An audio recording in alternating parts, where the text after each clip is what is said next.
Department for Education is still redrafting its outlines for a new ICT curriculum that will reflect an ever-changing industry and a lack of skills in the jobs market. But what more needs to be done, and how can the industry help ensure the revamped success? Joining me to discuss this are Ian Livingston, Government Skills Champion and co-author of the Next Gen report, Philip Bryant, Qualifications Group Manager for Computing and ICT at OCR, Joanna Poplawska, co-founder of the Corporate IT Forum for Education and Skills Commission, and Crispin Weston, Chairman of the BSI Education and Training Standards Committee.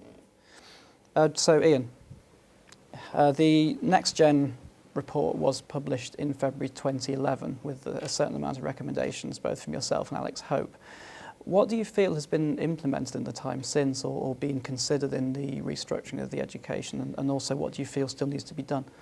Well, we made 20 recommendations in Next Gen, the main one being to have computer science on the school's national curriculum as an essential discipline, because what we found with our research during the production of Next Gen is that ICT as currently taught was largely about learning office skills. We were teaching kids how to use that technology but gave them no insight how to create their own technology.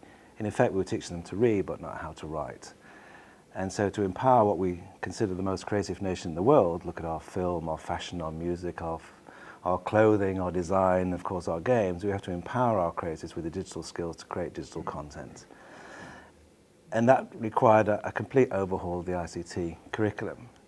And I'm delighted to say that after quite a lot of lobbying and help from people like Eric Schmidt from Google and others, we formed the Next Gen Skills Coalition with Google, Microsoft, Facebook, the British Computer Society, Computing at School, the Learner Societies, the Sector Skills Councils, all saying the same thing, that we need to have digital makers, not just digital users. In that, Michael Gove, in his historic BET speech in 2012, said that the current programme of study for ICT was going to be withdrawn and replaced with a curriculum that had computer science at its core. Now, this could be transformational, not just for the video games industry, but for all the creative and digital industries, in fact, all industries, whether it's fighting cybercrime, creating the next jet propulsion engine, or writing financial packages and databases. Computer science is at the core of everything we do in the digital world today. Now, there's a monumental amount of work required to do. Who's going to teach the teachers? What about the CPD for existing ICT teachers? What about the resource? Well, this is nothing new. In the 1980s, we had computer science in schools. The BBC Micro was a cornerstone of computing in schools, and the Sinclair Spectrum was an affordable, programmable computer in the home. For some strange reason, all that got lost over time for fear of people accessing content they shouldn't. So networks got closed down, computers got shut down, and they became simply slaves to a user interface. Now,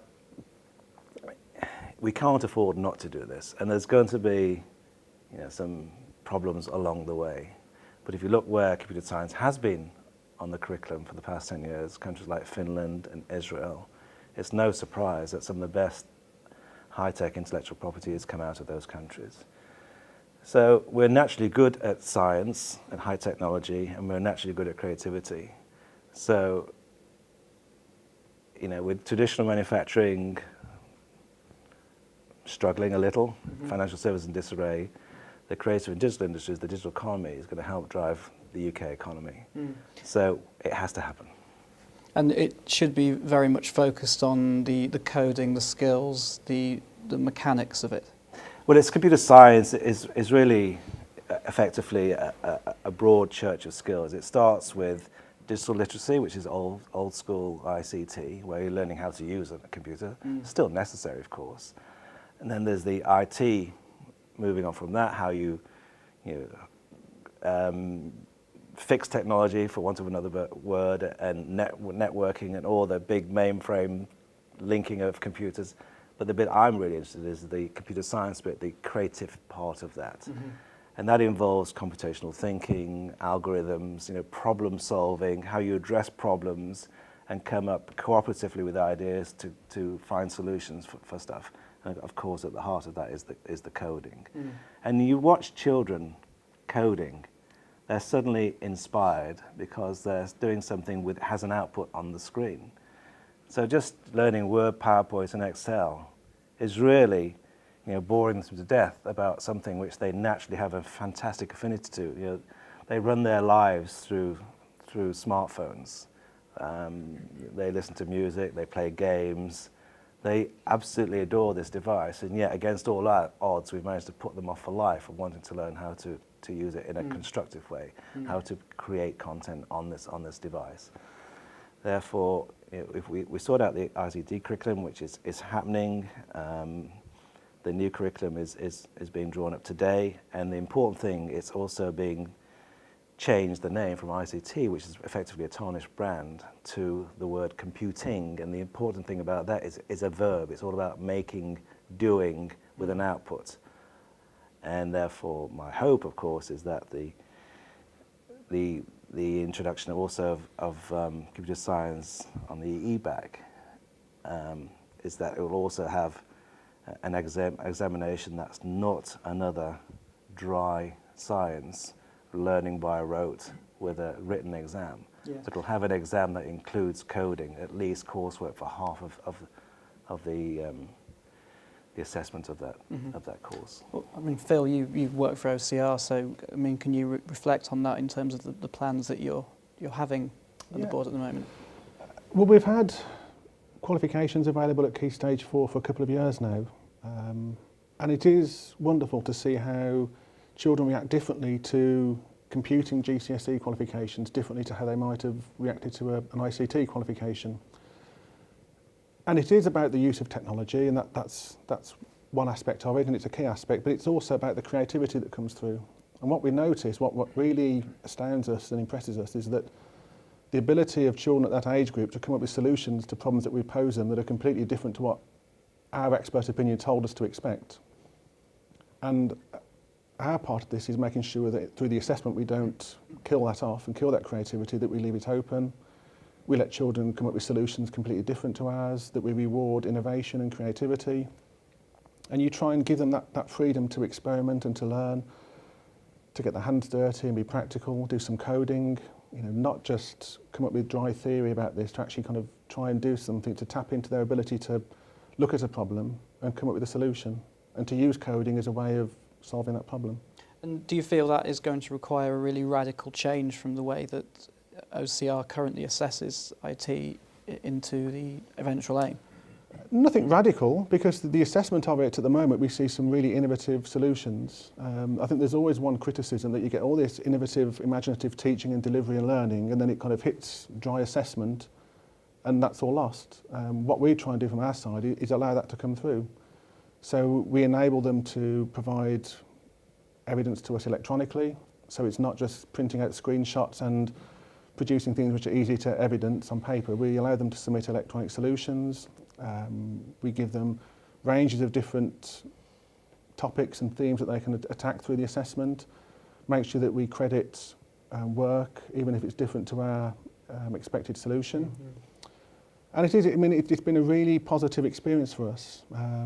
And I think in terms of its value at that stage in people's education, I don't think everybody who does GCSE computing is going to go on and be a computer scientist, in the same way that not everybody who does GCSE geography goes on to become a geographer.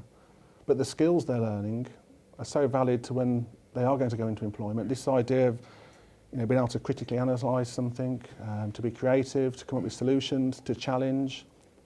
These are all core skills that whatever career you choose, more so than perhaps in other qualifications, I think computing really does enable them to develop some really key life skills that they'll take forward. Right, yeah.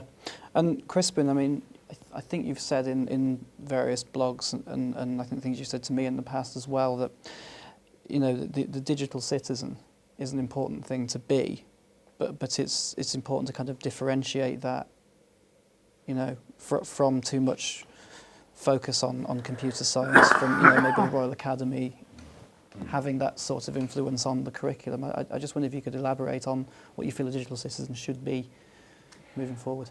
Well, one of the reasons why I welcome what's happening with the ICT curriculum is I think it's teasing apart two different things that were conflated under ICT, one of which was the teaching of technology, and the other was the use of technology to improve teaching and learning. And I think there was a lot of rhetoric like digital citizenship and 21st century skills that were rather vaguely defined. And I don't think that was very helpful. So I think by introducing a more rigorous curriculum, you're also, at another part of Michael Gove's speech in January last year, was he called for an intelligent, serious conversation about how technology could be applied to education to improve teaching and learning. And I think that's still a question that hasn't really been answered properly. But I think we are going to be able to give much better answers to it now that these things have been disentangled. I think there's, I mean, there is stuff about being a digital citizen, protecting your identity, knowing how to participate on the web and all that kind of thing, participate in government initiatives. I'm not sure that's actually terribly difficult. I think the core skills, I mean, I know in the Next Gen report, Ian came back again and again to maths and physics. A lot of these core academic skills are actually very important. And I think there's a slight myth that we need to go more quickly to more vocational things. I think the creativity is very important, but I think there's an important relationship between creativity and skills and knowledge. I don't think you can have one without the other. Okay. And Joanna, at the IT Forum Education Skills Commission, you work with, is it 28, 38 corporations? Well, within Education Skills Commissions, we have 28 commissioners who represent different industries and different organizations. Within the forum, we have over 300 participating IT user organizations. And I think there's still some concern about aligning the needs of these organizations with education programs and systems. I think it's really, we have to keep in mind the end goal of it all, and that's to have young people who are engaged, who feel fulfilled, and who can be well prepared for any challenges that life brings, and that includes future employability. So from the employer's point of view, it's very important to have been given the platform to provide the input into, for example, a program of study. I think we still felt that this engagement is a little bit too weak. We welcome the changes. I think it's very important, the recognition that the education system has to change. It's not a question anymore, should we change? It's a question how much this change should happen. So I think there's definitely a step in the right direction, but from the employer's point of view, IT user point of view, I think it's important to remember that in the end, over I think 50% of IT professionals are going to work for businesses as such represented by the forum, not the vendor community. And all the managers, regardless of what company, what industry they're going to be employed by, will have to have a sound knowledge of technology. And I think you can see it across manufacturing, financial services, logistics. This will be needed, and it's needed already by the employers. Well, yeah, I read the EU expects there'll be 900,000 ICT jobs in existence in Europe by 2015. Now, in terms of the UK, we're supposed to be revamping by 2014. Do you think there's actually enough time to get everything we need done to actually be able to get a chunk of that pie in 2015? I don't think we have a choice. I think we already discovered that it has a serious impact on the economy. I think there's no dispute anymore, and you can see it not just in UK. To be fair, I think you can see it across different European countries. There's a widespread agreement that ICT education is a major driving force behind the economy. And at the same time, you have all the stakeholders saying that the current education is not sufficient enough. So clearly, we have to here, big mismatch and gaps, and I don't think we have a choice actually. Something has to be done, and something has to be done urgently.